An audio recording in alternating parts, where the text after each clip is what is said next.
Hi, welcome to அமுத சுவை. இன்னைக்கு குழம்பு மிளகாத்தூள் எப்படி அரைக்கிறதுன்னு பார்க்கலாம்.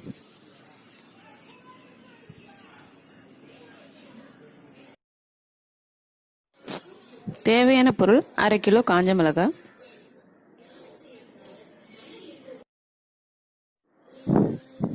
2 கிலோ மல்லி, 100 கிராம் துவரம்பருப்பு, 100 கிராம் கடலைப்பருப்பு, 100 கிராம் மஞ்சள், 100 கிராம் ஜீரகம், 100 கிராம் சோம்பு, 100 கிராம் பட்டை கிராம்பு, 75 கிராம் வெந்தயம், 100 கிராம் மிளகு, 25 கிராம் பெருங்காயம்.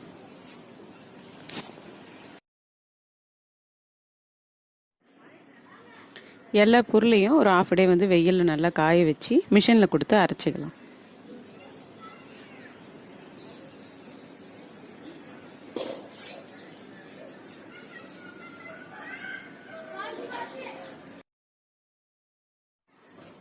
அவ்வளோதாங்க. இது 1/2 கிலோ குழம்பு மிளகாத்தூள். ஒரு 2 மாதத்துக்கு தாராளமாக வரும். நீங்களும் ட்ரை பண்ணி பாருங்கள். Please like and subscribe. Thank you.